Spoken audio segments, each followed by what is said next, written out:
बाद मैंने फैसला किया। हमारे पास एक तोता था, वो उसको ना हमने एक रंग बिरंगी पिंजरे में रखा हुआ था। तो वो रंग बिरंगी पिंजरा ऐसा था कि बहुत ही खूबसूरत था। एक दिन मुझे ख्याल आया कि हमने उस तोते को आजाद कर देना चाहिए। तो हमने उसको कहा कि भी चलो भी तुम उड़ो। वो नहीं उड़ा, क्योंकि उसको उस रंग बिरंगी पिंजरे से इतना प्यार हो गया था, इतना प्यार हो गया था जैसे हमें अपनी रंग बिरंगी नौकरियों से प्यार हो जाता है। ठीक है, उसको अपनी रंग बिरंगी सरकारी नौकरी वाले पिंजरे से इतना प्यार हो गया था कि वो नहीं उड़ा। वो कहता था कि मुझे 3 टाइम चूरी खाने की गारंटी तो है, मैं आसमान पे उड़ के क्या करूंगा। उसको पता ही नहीं था। मुझे पता है ना कि अगर वो तोता आसमान पे उड़ जाता तो क्या देखता। आपको पता है ना, आपको और मुझे पता है, उसको नहीं पता था कि अगर वो आसमान पे उड़ जाता तो उसको इस रंग बिरंगी पिंजरे से ज्यादा रंग नजर आ जाते। दुनिया में कितने रंग हैं वो हमने आज तक गिने भी नहीं है। ठीक है, वो उसको नजर आ जाते, लेकिन वो नहीं उड़ा। वो नहीं उड़ा। उसने गारंटी के चक्कर में तीन टाइम चूरी खाने की गारंटी के चक्कर में उसने वो नहीं देखा। उस तोते को कोई ये बताए, आप लोग जाकर उस तोते को बता दें कि आसमान पर हर परिंदे को रिस्क मिलता है। यहां पर सिर्फ उड़ान भरने की देर है, उड़ान भरने की देर है। आपका अपना जो कॉन्फिडेंस है वही आपको पैसा देगा। आपका अपना जो कॉन्फिडेंस है वही आपको पैसा देगा। कुछ चीजें लिख दी गई हैं, लोहे महफूज पर लिख दी गई हैं, लेकिन ऐसा नहीं है कि वो जो लोहे महफूज का कॉन्सेप्ट है ना तकदीर का, वो ये नहीं है कि मतलब जो लिख दिया गया वो मिलेगा तो अब तो हम बैठ ही जाएं। एक बंदा था, गांव में था, वो इसी बात पर अड़ा रहा कि जो मेरे नसीब में है वो मुझे मिलेगा और मैं इसलिए कुछ नहीं करूंगा। तो वो गांव वाले थे, उन्होंने कहा चलो ठीक है तुम इधर ही बैठे रहो। तो वो एक जगह पर बैठ गया, तो लोगों ने उसको जबरदस्ती खाना खिला दिया, तो उसने खाना खा लिया। तो फिर उसके बाद उसने कहा कि नहीं, ये तो आप लोगों ने दिया ना, मुझे मेरा नसीब का खाना मिलेगा। तो फिर उसके बाद वो जंगल में चला गया। जंगल में जाकर एक दरख्त पे चढ़ के छुप गया वो। तो नीचे से लोग आते रहे, जाते रहे, जाते रहे। एक दिन गुजर गया और उसको भूख के मारे निढाल होने लग गया। ठीक है, 1.5 दिन गुजर गया, कोई भी नहीं आया। फिर उसके बाद नीचे एक बारात आई, दरख्त के नीचे उन्होंने आराम किया, उन्होंने खाना लगाया, खाना खोला, खाना खाया, खाना समेट कर जाने लगे।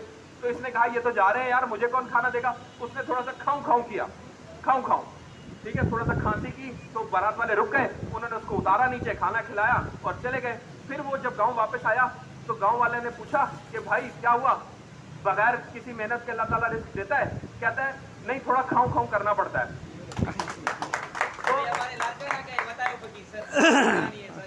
बिल्कुल, तो थोड़ा खाऊं खाऊं करना पड़ता है ना। तो वो खाऊं खाऊं कैसे करेंगे? वो आपका कॉन्फिडेंस है। ठीक है, उस तोते को कोई ये बताए कि थोड़ी देर तक वो उड़ेगा भूखा, लेकिन उसके बाद उसको सब कुछ मिल जाएगा। लेकिन इस पिंजरे को छोड़ने का, या जो जॉब आप कर रहे हैं जिसमें अपना टाइम जाया कर रहे हैं, उसको छोड़ने का कॉन्फिडेंस कहां से लाएं? यार मैं कहां से छोड़ूं जॉब? पैसे होंगे तो कॉन्फिडेंस आएगा। पैसा पहले आता है या कॉन्फिडेंस पहले आता है? कॉन्फिडेंस पहले आता है, पैसा बाद में आता है।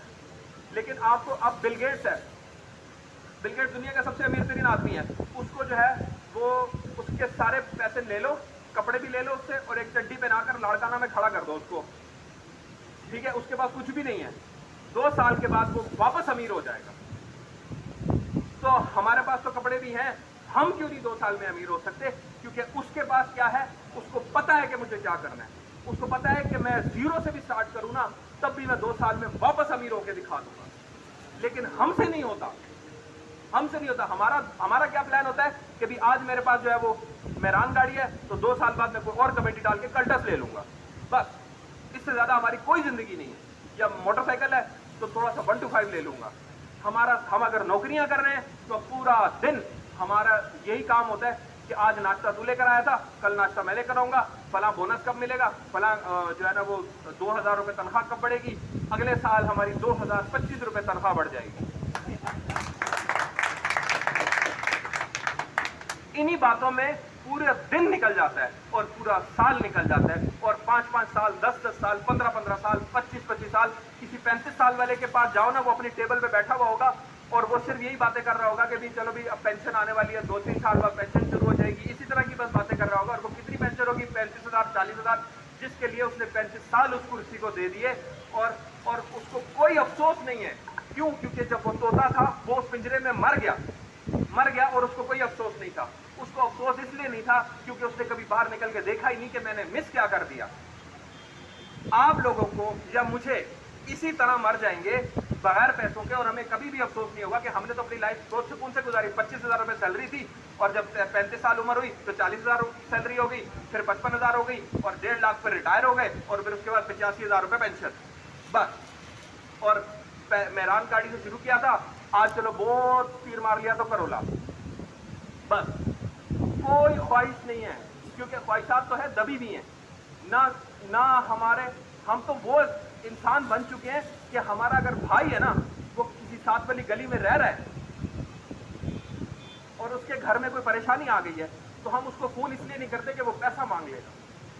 हमारे पास पैसे होते ही नहीं है, ठीक है। ये इस गुर्बत ने हमें बेहिस बना दिया, ठीक है। आप लोग नियत करें, अच्छी अच्छी नियतें करें कि आपके खानदान में जब आपके पास पैसा आएगा तो आप अपने खानदान में वो काम करके दिखाएंगे कि जो कभी किसी ने किसी इंसान के लिए नहीं की हो। तो आपके पास ऑटोमेटिकली अल्लाह ताला आपको बहुत पैसा देगा, और इसी सिस्टम की तरफ से देगा इंशाल्लाह।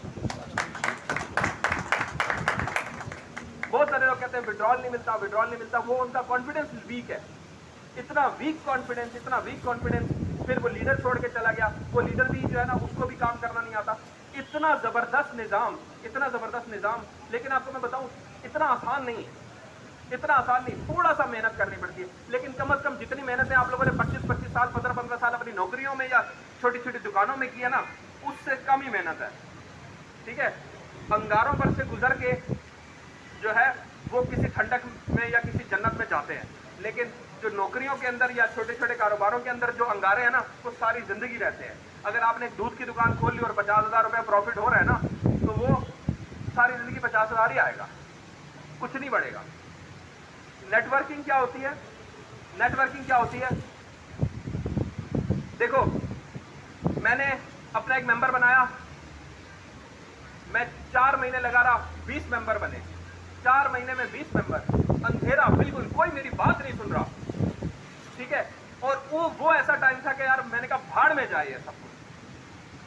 मैंने उसी वक्त हिम्मत नहीं आ रही और आगे गया, तो अगले 2 महीने में 100 मेंबर बन गए, और फिर उसके बाद 500 मेंबर बन गए। लेकिन वो जो पहले 4 महीने थे ना, वो इसी तरह अंगारों पर गुजारे थे। अब ऐसा क्या हुआ, नेटवर्किंग क्या होती है कि जैसे कि मैंने एक मेंबर बनाया, मैंने मीटिंग की, और फिर उसके बाद दूसरे ने मेंबर बनाया, उसने भी जाकर मीटिंग की। अब मैं किसी और से मीटिंग कर रहा हूं, लेकिन जो मेरा मेंबर है वो 10 बंदों से और मिल रहा है, तो वो भी मेरा ही पैसा बनेगा, उससे मुझे ही पैसा मिलेगा उस चीज से। तो आप एक ड्राइवर हैं, आप सोचते हैं कि यार मैं 8 घंटे अगर ड्राइविंग करता हूँ रोजाना, तो मुझे 30,000 रुपया महीना मिलता है, तो मैं क्या करूं कि मुझे 40,000 मिल जाए। तो वो सोचेगा, उसका दिमाग से पूछेगा, दिमाग उसको जवाब देगा, 8 घंटे करो तो 12 घंटे कर लो, 40,000 मिल जाएगा, सिंपल है, ठीक है। बस यही तक तो सोच है हमारी। हम लोग अगर ड्राइवर हैं तो 1000 घंटे गाड़ी तो नहीं चला सकते ना एक दिन में। 1000 घंटे गाड़ी चला कैसे सकते हैं? नहीं चला सकते, तो फिर 1000 घंटे के पैसे भी नहीं मिलेंगे। लेकिन ये जो निज़ाम है ना, इसमें अगर मेरे 50 मेंबर हैं, तो वो रोजाना 2-2 घंटे भी अगर मीटिंग्स करते हैं, तो मुझे एक दिन के 1000 घंटों का फायदा मिल जाएगा। एक आप लोगों ने वीडियो देखी होगी, पहले भी मोटिवेशनल स्पीकर हैं एक इंडिया के, और वो एक किस्सा सुनाते हैं। वो कहते हैं कि एक बादशाह था, उसके पास एक गुलाम आया। गुलाम ने बादशाह को खुश किया। बादशाह ने कहा, मांगो, क्या मांगते हो?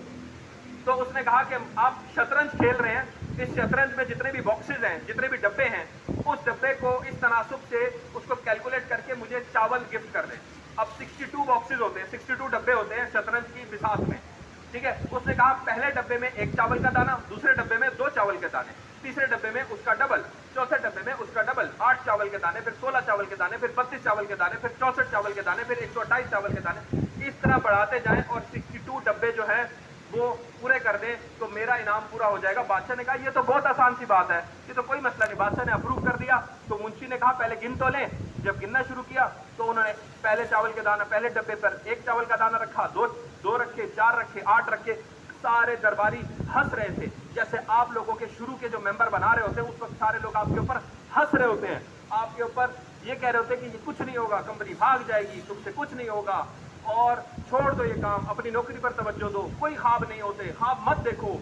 वो सिचुएशन थी। 8वें डब्बे पर, 10वें डब्बे पर, जब 28वें डब्बे पर पहुंचे तो उस शहर में जितने चावल थे सब खत्म हो गए। और जब 35वें डब्बे पर पहुंचे तो उस मुल्क में जितने चावल थे उसके मुतरादिफ अदद आया, और फिर उसके बाद जब 36वें डब्बे पर पहुंचे तो इस कुर्राए अर्ज पर, इस जमीन पर जितने चावल थे सब खत्म, और जब 40वें डब्बे पर पहुंचे तो इतने चावल आए कि एक पूरा माउंट एवरेस्ट का पहाड़ बन जाए उस चावलों से। इतने चावल तो जमीन पर भी नहीं थे। और फिर उसके बाद अगर 41वें डब्बे पर एक माउंट एवरेस्ट का पहाड़, तो 42वें डब्बे पर 2 माउंट एवरेस्ट के पहाड़, और 43वें डब्बे पर 4 माउंट एवरेस्ट के पहाड़। स्टार्टिंग में अंधेरा और बाद में आपकी दौलत का माउंट एवरेस्ट बनेगा। यही है नेटवर्क मार्केटिंग। इसी तरीके से जब आप एक बिजनेस खोलते हैं, एक दुकान होती है आपकी, तो वो एक ही दुकान का प्रॉफिट देगी। रोज आना के 10 घंटे लगाएंगे तो वो 10 घंटों का प्रॉफिट देगा। लेकिन अगर आप अपने साथ टीम बना लेंगे तो उस टीम के 1000 घंटों के प्रॉफिट आपको मिलेगा। और यही दुनिया के अंदर स्पीड से पैसा कमाना ही है। क्योंकि देखो, अगर एक बुजुर्ग आदमी है, उसने 40 साल नौकरी किया तो 40 साल में उसने 50 लाख रुपए कमा लिए या 1 करोड़ रुपया कमा लिया, अगर हम उसकी पूरी तनख्वाहों का हिसाब लगाएं। लेकिन वो बोलेगा मेरे पास तो 10 रुपए भी नहीं है, 1 करोड़ रुपए कहां गए? तो स्पीड इंपॉर्टेंट है। अगर 1 साल में कमाए तो फिर मजा है। अगर कोई बंदा इस सिस्टम में 1 साल गुजार ले और उसके बाद वो अपनी कोई दुकान या कोई नौकरी या कोई बिजनेस कर रहा है, तो इसका मतलब है उसने इसको समझा ही नहीं। जब मैं अपना इतना पीक पे गया हुआ बिजनेस छोड़ सकता हूं, तो इसका मतलब है कि मैंने इस बिजनेस को समझा था, तभी वो छूटा है। और अगर आप वो काम कर रहे हैं, कोई भी काम, तो इसका मतलब है कि आपने इस सिस्टम को समझा ही नहीं है। ये निजाम है, ये कहीं नहीं जाएगा। ये हमारी रगों में सिरायत करने के लिए आया है। ये पैसे लेके भागने वाले पैसे तो हैं ही नहीं इनके पास। इनके पास एक सोच है, एक निजाम है। लोगों को निजाम जब बनाते हैं ना, तो फिर उस निजाम के पैसे मिलते हैं। ये आप लोगों के इन्वेस्टमेंट के पैसे नहीं मिलते, निजाम के। अब जैसे गूगल है, फ्री में हमें सब कुछ दे रहा है।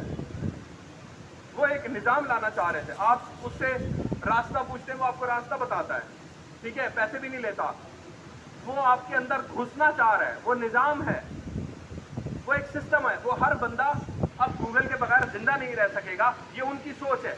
इसी तरह की एक सोच ये वाला सिस्टम है। ऐसा नहीं है कि आपने इन्वेस्ट किया और वो चले गए, खत्म, खुश। ये हमारे दिमाग का फतूर है। अमीर होने के लिए सिर्फ और सिर्फ कॉन्फिडेंस चाहिए। अपने से ज्यादा मेंबर बना करने वाला जो कॉन्फिडेंस है, वही इसमें आपको अमीर तरीन बना देगा। Thank you. अब हम कैसे कुरानदाजी करेंगे?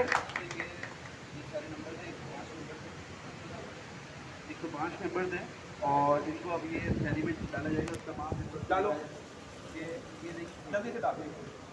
सर ये देख लीजिए, 105 नंबर दें। आवाज़ आ रही है? करीब आ जाए जिसको नहीं आ रही। हेलो, आ रही हो? तो ये 105 नंबर है। ये तमाम बाई कमेटी के मेंबर हैं।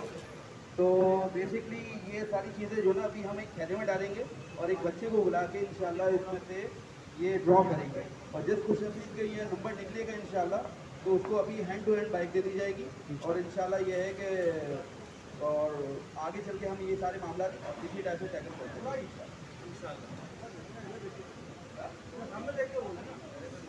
ठीक है, बहुत अच्छा हो गया।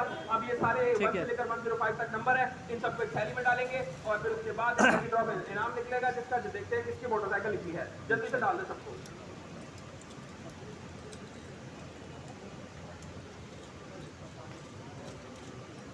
अल्लाह अल्लाह।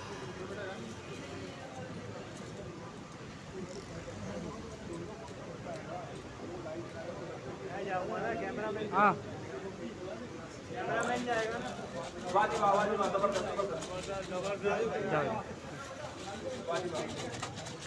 जाओ ऊपर।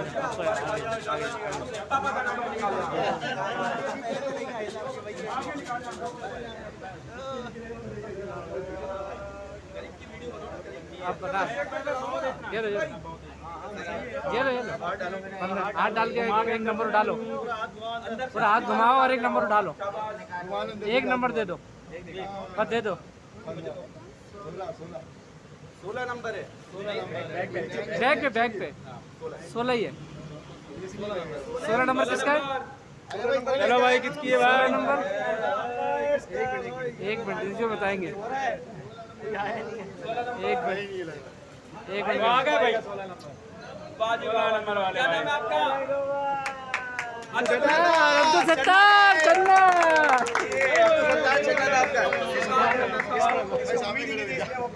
जाओ माशाल्लाह। बैठे हुए थे, बहुत बहुत मुबारक हो आपको। ठीक है, अब इस बच्चे के लिए क्या गिफ्ट है? इसके लिए बता मेरे बेटे के गिफ्ट देना है, ठीक है? और उनको 5 चॉकलेट। चॉकलेट भी चला दिया दूसरा बच्चा।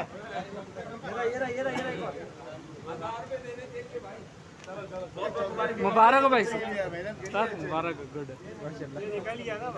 भाई निकल गया भाई, निकाल ये हटा ये रख कर। ठीक है सर जी, बाइक की चाबी जा सत्तार क्या है इमरान, चाबी इधर आ, ये देंगे ना, खड़ा रहे इधर इधर। हटिएगा भाई, हटिएगा सारे।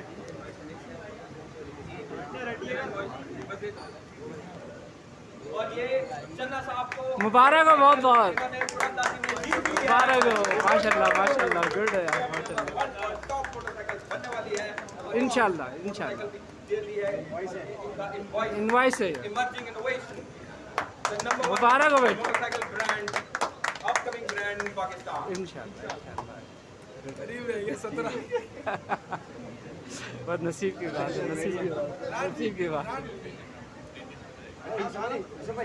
यूसुफ भाई, अफसार अफसार हाँ ये बना दिया अफसार भाई मैंने। ओके। सिर्फ एक कॉन्फिडेंस का फर्क है। आप लोगों को मेरी आवाज आ रही है? मैंने कहा गरीब और अमीर में सिर्फ कॉन्फिडेंस का फर्क है। मैं किसी से बात कर रहा था तो उसने कहा भाई पहले कॉन्फिडेंस नहीं आता, पहले पैसा आएगा ना तो फिर हमारे अंदर कॉन्फिडेंस भी आ जाएगा।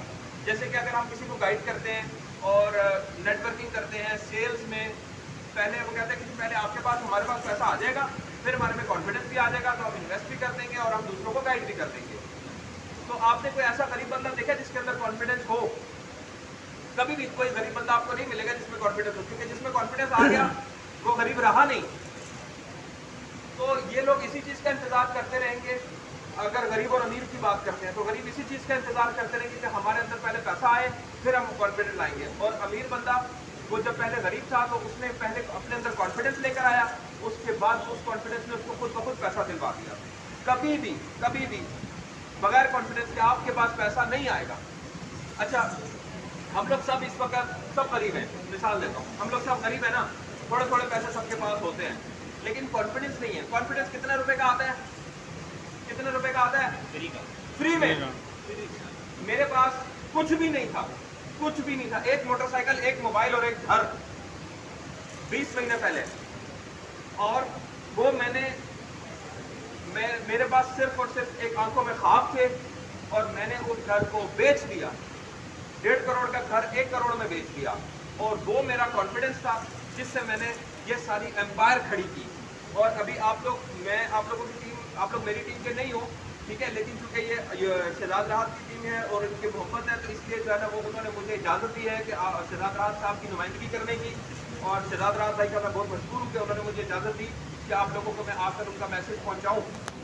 तो यही मैसेज है कि सिर्फ कॉन्फिडेंस होगा ना तो आप लोगों को विड्रॉल में भी कभी मसला नहीं आएगा, आप लोगों को तरक्की करने में भी कभी मसला नहीं आएगा। जिसने ज़रा सा भी कॉन्फिडेंस लूज कर लिया उसकी टीम में वैक्यूम आ जाएगा और वो वैक्यूम वो खुद भी कभी पूरा नहीं कर सकेगा और फिर उसके बाद उसकी टीम वाले परेशान हो जाएंगे। तो अपनी टीम में वैक्यूम कौन लेकर आता है? लीडर खुद लेकर आता है। अपनी तरक्की में रुकावट कौन है? हम खुद है। ये एसआर ग्रुप जफर रहमान साहब का नहीं है, ये 5 लाख लोगों का है। हर बंदे का अपना बिजनेस है। मैंने जब से ये इसको ज्वाइन किया है मैंने सर जफर रहमान से या कंपनी से खुद से कोई उनके ऊपर बर्डन नहीं बना। मैंने इसको अपना बिजनेस समझा और अपना ही बिजनेस समझ के कर रहा हूँ। और ये मैं कहता हूँ कि ये सब जफर रहमान का तो नहीं है, जो मेरी टीम है वो मेरा ही बिजनेस है। मलिक नवीद भी कहते हैं कि ये उन्हीं का बिजनेस है, शहजाद राहत भी कहते हैं कि ये उन्हीं का बिजनेस है, शेख शामी भी कहते हैं कि ये उन्हीं का बिजनेस है।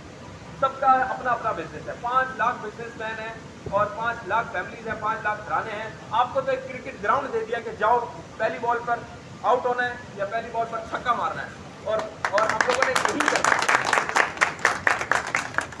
ये सिर्फ क्रिकेट ग्राउंड है, हाथ पे हाथ धर के बैठना है तो भी आपको मिलेगा। मिसाल के तौर पर अगर एक बंदा है 10 लाख 20 लाख 50 लाख 1 करोड़ भी इन्वेस्ट करके बैठता है तो 1 करोड़ के ऊपर उसको 7-8 लाख रुपए हर महीने मिलता रहेगा, बस 10 लाख के ऊपर उसको 70, तकरीबन 2-2.5 साल पहले।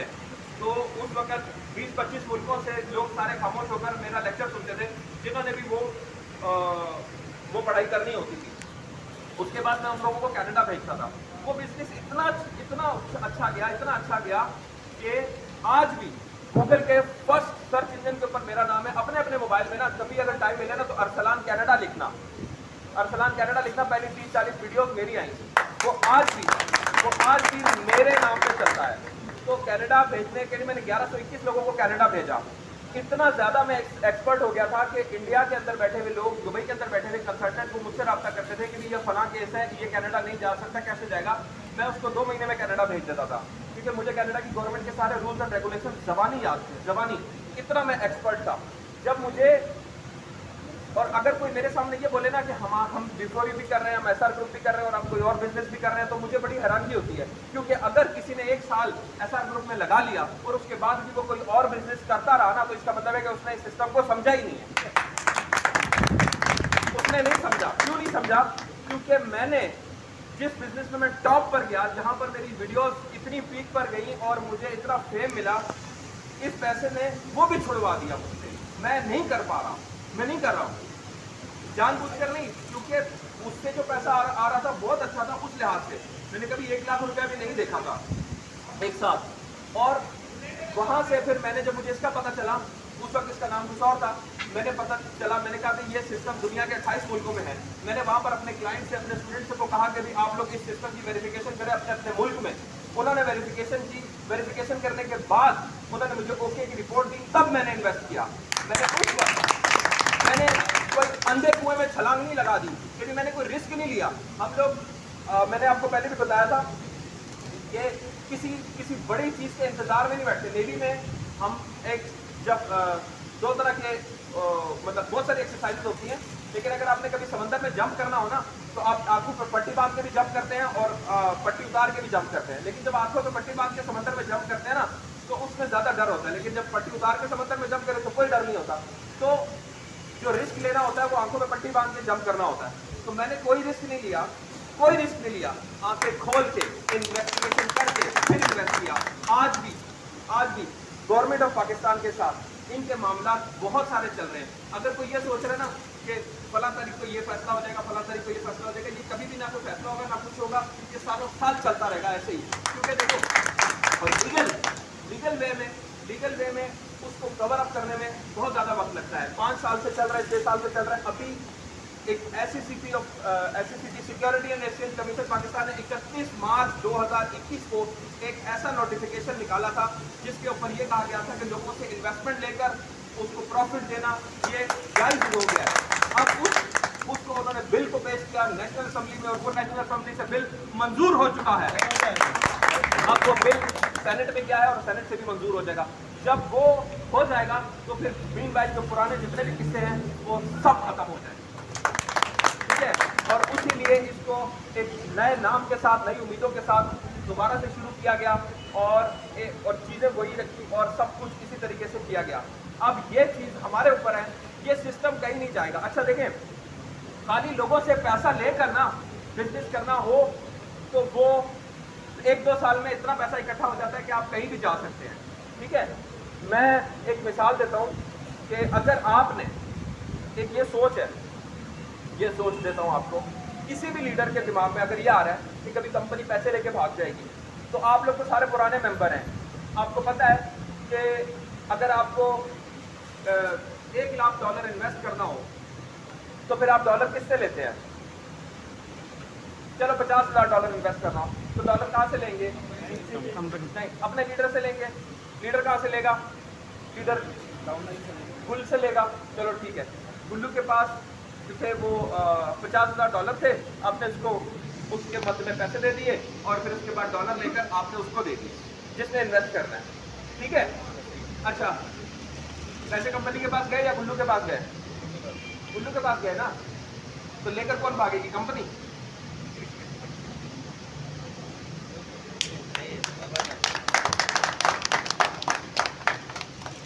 ये एक निजाम है, ये एक सोच का नाम है, ये एक ऐसा सिस्टम है जो सिस्टम होते हैं ना वो नस्लों के लिए होते हैं, और जो बिजनेस होता है ना वो सिर्फ 4-5 साल या 10-15 साल 20 साल के लिए होता है।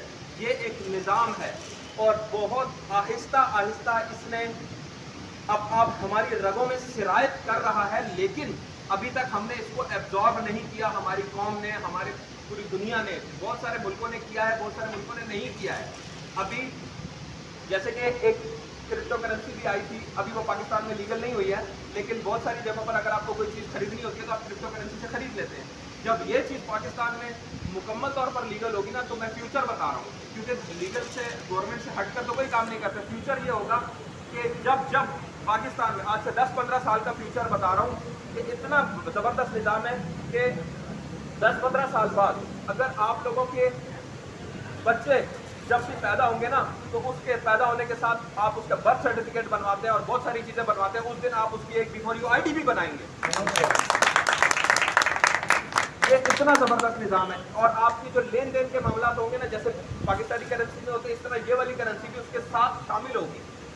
बहुत सारी चीज़ों को लेन देन के मामला, जैसे कि छोटा मोटा लेन देन करना है, बड़ा लेन देन करना है, वो इसी डॉलर पॉइंट्स के साथ, कैश बॉक्स के साथ होगा। ये एक सोच है, ये एक सोच है।